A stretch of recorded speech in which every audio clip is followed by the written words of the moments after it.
Aujourd'hui, je vous propose une recette très saine à base de ultama. Ultama, alors en anglais c'est gram flour, un truc comme ça. En français c'est très difficile, j'ai pas réussi à trouver la traduction, mais en fait c'est une lentille noire décortiquée et en fait on a fait une farine avec cette lentille. En fait cette farine elle est très bien, très bonne pour la santé. Et en fait, au Sri Lanka, je crois même au sud de l'Inde, on fait du kali, qu'on peut même donner aux enfants. Aujourd'hui, en fait, je le fais pour justement pour mon fils, pour moi aussi, parce que j'aime bien ça. Pour ça, en fait, il vous faut de l'huile de sésame, il vous faut du ultama. Donc moi, ma farine, elle vient du Sri Lanka, elle a été faite par mes beaux-parents. On peut utiliser du sakara jaggery pour les personnes qui ne sont pas tellement qui me regardent. Mais aujourd'hui, j'avais la flemme de râper en fait le sakara, donc je vais utiliser du sucre complet. Pour l'instant, en fait, alors je ne sais pas si ma recette c'est la meilleure méthode ou pas. Moi, je vous montre ce que dans ma famille en fait les gens font. À part le sucre, le reste en fait le process c'est la même chose. Donc en fait dans ma famille, moi en fait ils prennent du lait.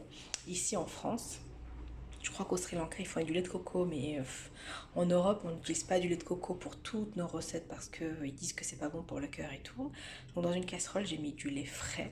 Je vais prendre du ultama, je vais venir mélanger en fait dans ma casserole et je vais rajouter un peu de sucre. Et pour ceux qui ont le courage de râper du sakara assez tôt, allez-y. Moi là aujourd'hui j'ai la flemme, enfin la flemme c'est surtout qu'on est dans le rush aujourd'hui.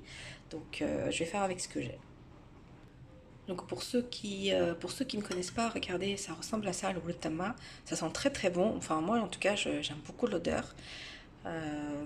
Voilà, je vais mettre, là je fais pour deux personnes. Donc hop, je vais mélanger ça. Je vais mélanger ça avec mon lait. Et je vous retrouve tout de suite. Vous voyez, j'ai bien travaillé le ultama avec mon lait.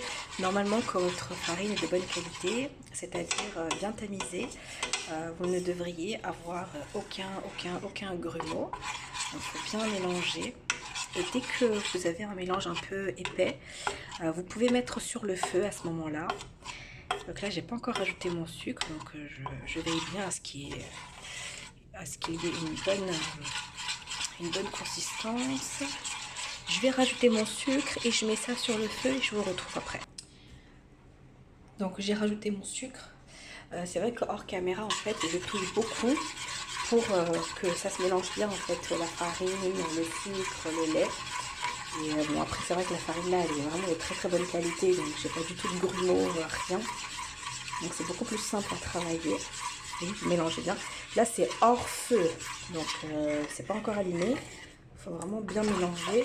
Je sais qu'en Inde, j'ai des personnes qui m'ont dit qu'elles utilisaient elles de l'eau, qu'elles mélangeaient en fait le ultama avec de l'eau, le sakara.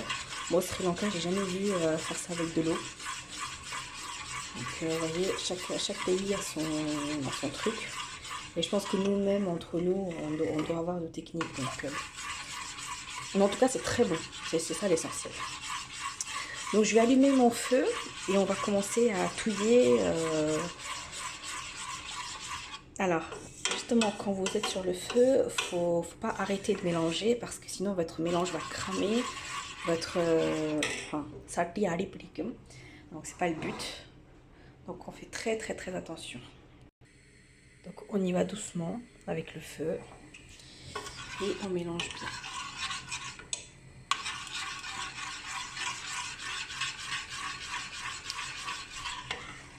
Donc j'ai aussi préparé les ingrédients que j'ai utilisés plus tard. Donc mon huile de sésame. Nous, alors dans ma famille, on met un tout petit peu de cumin et un tout petit peu de poivre. Alors la raison, parce que quand j'ai demandé à ma famille, mais pourquoi on utilise du cumin et du poivre, c'est parce qu'en fait, ces deux épices, ça permet une bonne digestion du ultama. Donc c'est pour ça qu'on rajoute ces épices et c'est vrai que ça donne un petit côté un peu relevé, mais comme c'est sucré, c'est très bon. Je vais vous montrer comment on fait ça. Ça commence à très bien s'épaissir.